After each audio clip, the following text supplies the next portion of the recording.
everything. That's it. I hold no regrets. You know, if I'd done it again, what I would do differently is I'd have pressure fighters coming at me. Okay. In the camp, we had fighters in the Philly shell, similar to the style that he always fights, or fighters against the ropes. But never fighters, well, we did have fighters coming forward, like with that style, the way he eventually went. But that was only in the early rounds. Early rounds, I'm eating guys alive there. It's when I get tired, that's when I need to bring in that fresh body who's gonna sit on my chest and let shots fly. And if I'd done that alone would have made that the easiest fight of my life. Because make no mistake, Carl, up until like round 5, that was the easiest fight in my life. I could see everything he was throwing. I was cracking him easily.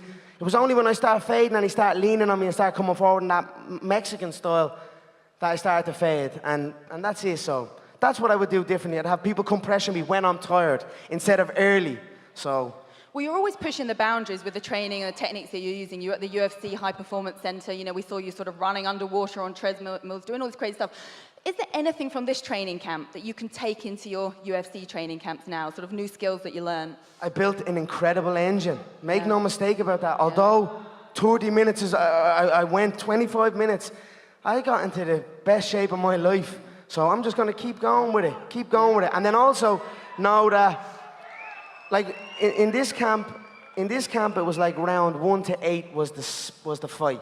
And then 8, 9, 10, 11, 12 was my friends, more people I'm comfortable with, just to get to the 12th round. Because I had to get to the 12th round in sparring comfortably and safely. And if I'd done it too early, I could have picked up an injury, lost out on the fight, lost out on the whole event, and hampered everything. So that was the goal. This time, I'd probably switch it around. I'd have round 1 to 8 heavy, real competitive, and then I just have a heavier opponent on me, putting the pressure for the last 4 rounds, and I just have to survive in there.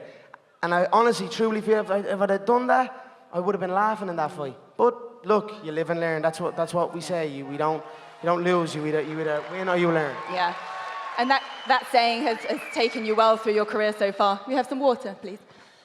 Look. Nah, vodka and orange. Look that. I'm squeezed into this suit.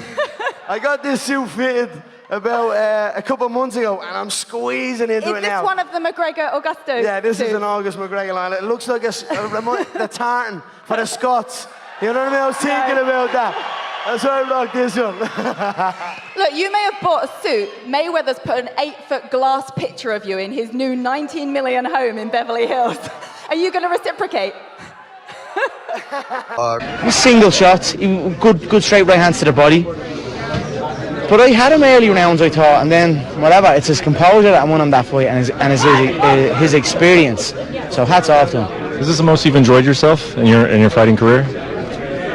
Man, I enjoy fighting. Period. All fights. I love fighting. I don't think. Have you interviewed me after a fight? I love a good knock. That was a good knock with a good, solid competitor. That's it. I was like, fair play to you, kept composure. I thought I had you in the early rounds, but you kept smart, you kept composed, and you took me out towards the end. Fair play to you. But when I took you back in that first exchange, it would have been over there and then. That's the truth. Like he was throwing his right hand, he threw his right hand, and then he'd leave his frame here. I don't know. It's some house. It's some house. What I noticed from it, fair play to him. It's some purchase, a $26 million Beverly Hills mansion. But I'm thinking, that house purchase, the tax bill off this fight, the tax bill off the previous bill, and then his good investments, I could be getting a phone call anytime soon to go again, and I'd fucking love that. That's not out of the question. There looked like there was a lot of respect between the two of you after the fight, and even in the build-up, you were enjoying yourself. I mean, if you look back at it now, what was the most memorable or enjoyable part of the whole experience, from the deal getting done, to the crazy press tour, to the fight week itself, and the aftermath? Cash in the check. Can you tell us what you did clear in the end? There was reportedly 100 million. Yeah, well, it's around that. We're still in the counting game. Some people are saying it's this, other people are saying it's that. You know, you get your show money.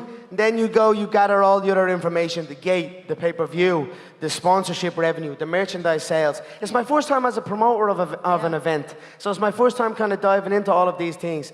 So I'm building a nice little team of auditors to go in and make sure that all these numbers that people are telling me are correct. So right now we're in the Enjoy fighting, period. All fights. I love fighting. I don't think, have you interviewed me after a fight? I love a good knock. That was a good knock with a good solid competitor. That's it. I was like, fair play to you, kept composure. I thought I had you in the early rounds, but you kept smart, you kept composed, and you took me out towards the end. Fair play to you. But when I took you back in that first exchange, it would have been over there and then. That's the truth. Like he was throwing his right hand, he threw his right hand, and then he'd leave his frame here. And when his frame was on me, I'd peel and get to the back. I finished many fights early because I have prepared for the full distance. This is no different. I am prepared to go the full 12 rounds with this man, but I am also prepared to knock him out in 10 seconds, and it would not surprise me if that happens. So it wouldn't be the first time. It wouldn't surprise you if you would knock him out in 10 seconds? 10 seconds into the fight. It would be my third fastest KO in my career. And you think that's a realistic possibility? I believe so. Size, reach, power, precision, all in my favor. I hit you, you fall. A broken man. What was your message to him on the stage there after the weigh-in? He can't keep up with me in my pace. No way. I'm gonna run through him. How do you think this fight will go? Tell the world how you think this fight will go. What? Knockout. He's gonna be stiff. He's gonna go like this, and then he's gonna hit the floor at 100 miles an hour, like they all. You would care to, first of all, I would prefer back. Down in the history books, Conor. That's me. That's What do you say? I am down in the history books. I'm going down in the history books. I've dominated the UFC, and I will dominate boxing also. It has never before been done, so that's where I'm going, down in the history books. I mean, I ain't never known a man to make hundreds and hundreds of millions that's a loser. How are you feeling right now? What is your prediction leading towards? I believe he'll be unconscious inside 1 round. If we were to get it on, I would most certainly dismantle him also. Oh, wow. You're not excited by all this. Don't act like you're not excited by all this. He's a sick of the boxing game, you know it. He's a sick of everyone in the boxing game. Same shit, same boring shit. You are all highly excited by this. He was looking for an exit. The spars were not